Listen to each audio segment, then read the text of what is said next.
bahwa sebetulnya yang mengorbankan diri, membakar dirinya adalah anaknya Prabu Brawijaya kelima.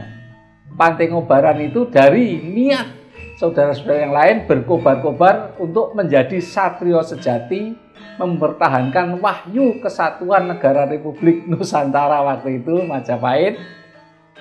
Saat ini Eyang Sabtopalon juga membawakan pesan bahwasanya untuk bisa membawa wahyu yang dari Majapahit Raya menjadi Mataram Agung Nusantara, itu adalah harus menjalankan ajaran Trisula, atau orang-orang tertentu menganggap Trisula Weda.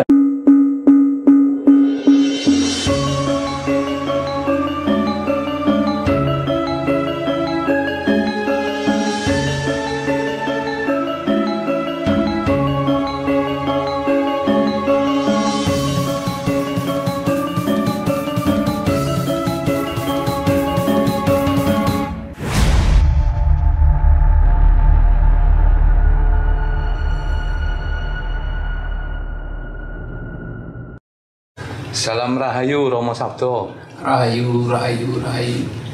Dalam kesempatan terdahulu Romo Sabto pernah menceritakan bahwa Eyang Sabtopalon sebetulnya sudah hadir di Yogyakarta khususnya, yaitu tepatnya di Pantengobaran. Mungkin Romo pirsa sejarah atau kisah tentang Pantengobaran itu seperti apa, Romo? Ya, sebetulnya kalau Eyang Sabtopalon itu sebetulnya tidak menetap dalam tempat tertentu.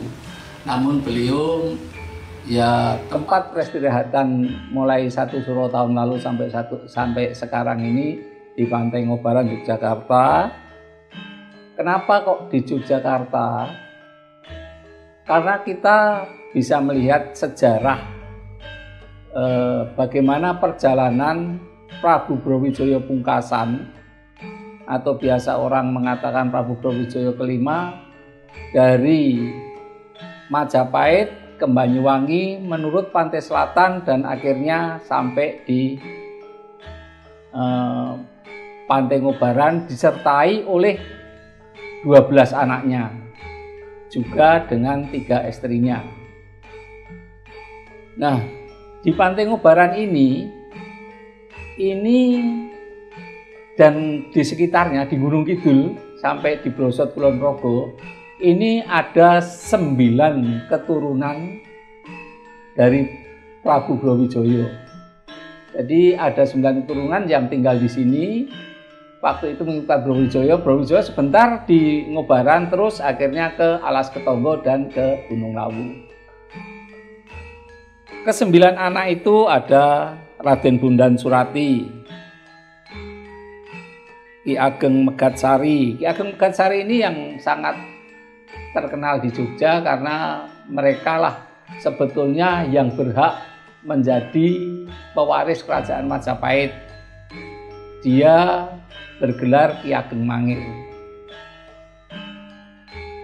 Juga ada Joko Lanang, itu akhirnya mengikuti kerajaan di Mataram, dimakamkan di Mentawok. Juga ada Banyak Modang, dimakamkan di Gunung Kidul. Raden Tepas atau Joko Samprung itu inilah yang menurunkan setengah wahyu ataupun ulum di Kulon Progo. Joko Lambar itu di Ngawen. Raden Aneng Wulan di Gunung Kidul. Joko Buras di Gunung Kidul.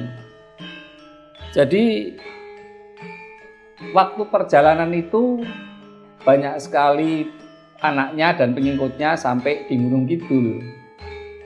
Nah, disinilah sebetulnya saat ditinggalkan oleh Prabu Brawijaya terjadi pertentangan antara anak mereka masing-masing. Raden Bondan Surati itu tetap kukuh bahwa kita harus mempertahankan ajaran Siva Buddha. Tetapi ada anaknya yang lain, Jongko Dandum itu, atau yang dia mengatakan bahwa kita mengikuti arahan Sunan Kalijogo, yang akhirnya anak kedua itu menjadi Syekh Blablu yang ada makamnya di Parangtritis. Anak yang lain ya terjadi kebimbangan, akhirnya karena Raden Bondan Surati tidak diikuti oleh saudara yang lain, dia mengorbankan dirinya. Lebih baik kalau memang tidak mau mempertahankan ajaran Siva Buddha, saya tak membakar diri, menyucikan diri untuk kemuliaan Nusantara Majapahit ini. Akhirnya beliau membakar diri di hutan, salah satu hutan di Gunung Kidul.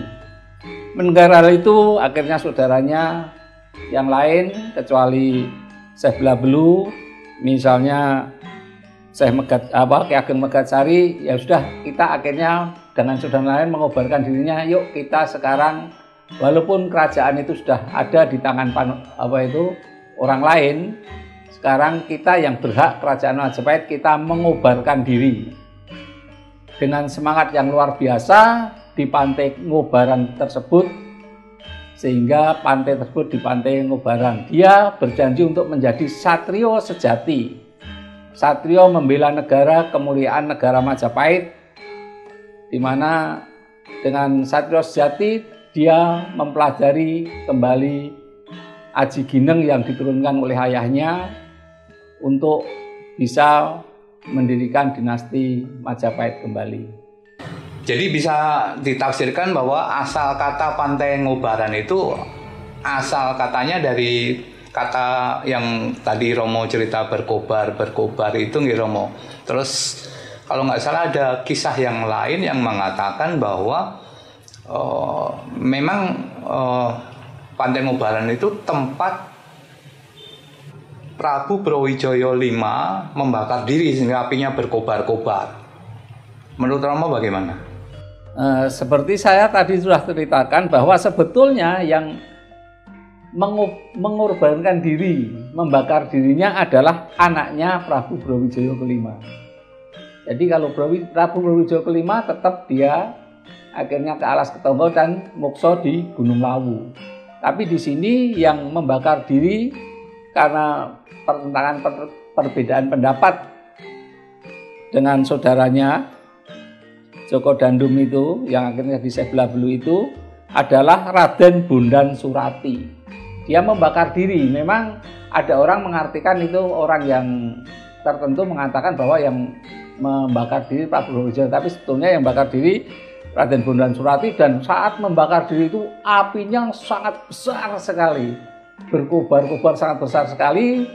Orang tertentu itu mengatakan menyampaikan nama di situ namanya Pantai Ngobaran. Tetapi sebetulnya Pantai Ngobaran itu dari niat saudara-saudara yang lain berkobar-kobar untuk menjadi satrio sejati, mempertahankan wahyu kesatuan negara Republik Nusantara waktu itu Majapahit. Jadi bukan negara Republik Kesatuan Majapahit, tapi kerajaan Majapahit yang luhur akan dipertahankan. Itulah niat hatinya berkobar-kobar sehingga di daerah itu dideklarasikan untuk tetap pertahanan itu, makalah itu juga disebut Pantai Ngobaran tersebut itu. Jadi kalau kemudian Sabto Palon akhirnya rawuh kembali di Pantai Ngobaran itu ceritanya panjang dan ada sejarahnya seperti itu nggih Romo nggih? Ya. Seperti kita ketahui bahwa kita saat ini adalah memang menjelang untuk mendapatkan negara yang lebih mulia, yang sudah saya ceritakan juga di video yang lalu, bahwasanya kita itu masa api energi Gunung Merapi sudah beralih, kita mendapatkan keselamatan dan kejayaan Indonesia. Indonesia akan menjadi negara yang sangat besar, sangat dikagumi oleh orang lain.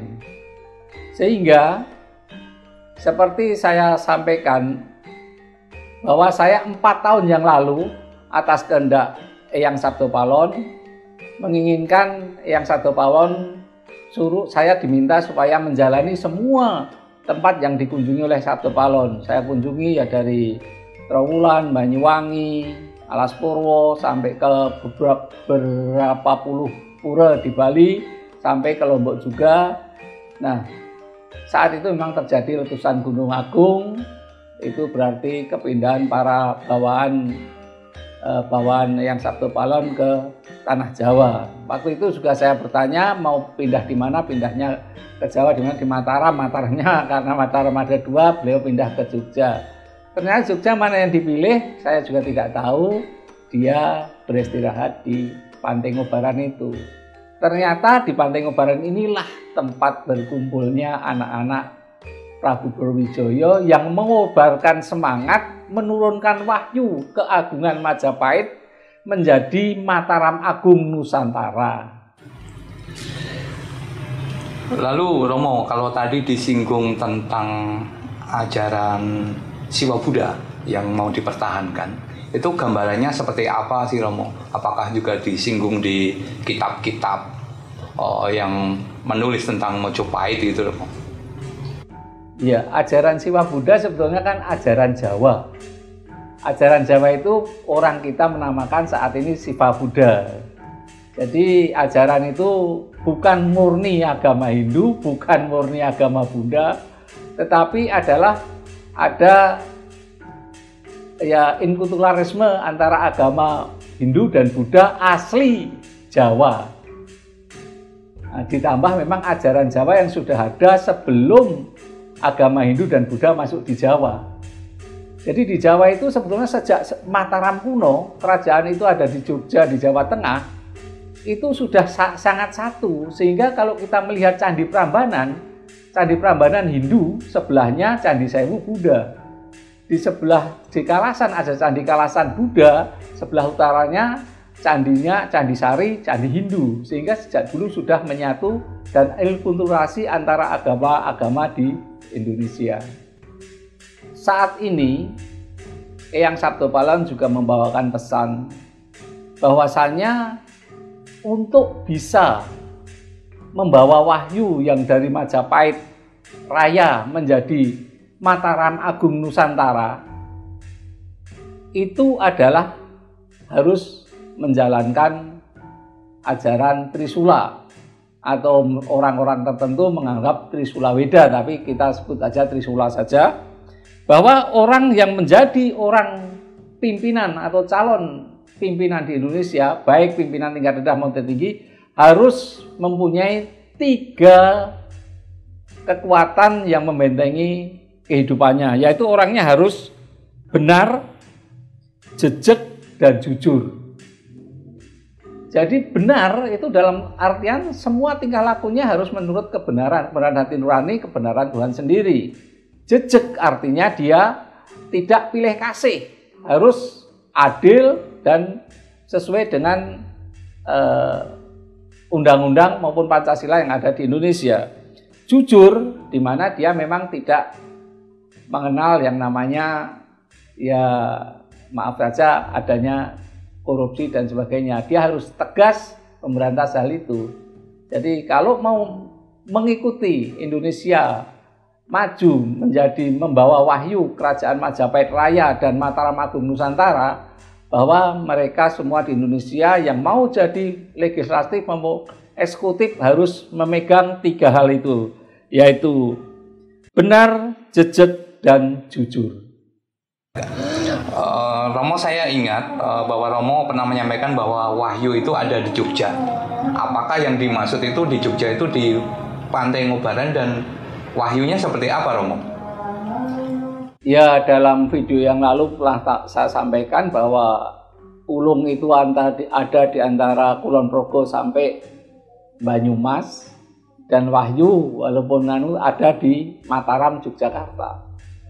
Nah, inilah yang saya sampaikan tadi, bahwa Sabdo Palon datang ke sini adalah memomong pembawa wahyu. Pembawa wahyu itu adalah keturunan Brawijaya kelima, dan di Gunung Kidul itu ada 9 orang anak Brawijaya yang meninggal dan dimakamkan di sekitar Gunung Kidul dan Bantul sampai Brosot.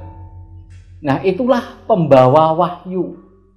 Sehingga saya sampaikan bahwa memang wahyu ada di Yogyakarta. Kita tahu juga bahwasannya memang wahyu di Yogyakarta. Kenapa? Gambaran yang terbaru saja kita sudah tahu, Pak Jokowi acara di Solo pun menginapnya di Jogja. Itulah bahwasannya wahyu itu ada di Jogja, memang terbukti. Sehingga memang wahyu itu ada di Jogja, walaupun beliau sengaja atau tidak sengaja, dia akhirnya ke Jogja karena terbawa wahyu tersebut. Sehingga kalau ada yang besok akan mencalonkan diri menjadi presiden, tidak ada salahnya wahyu itu memang dibawa oleh putra-putra Majapahit yang namanya Majapahit Raya. Itu sudah diserahkan ke Jogja, sekarang adalah namanya Mataram Agung Nusantara.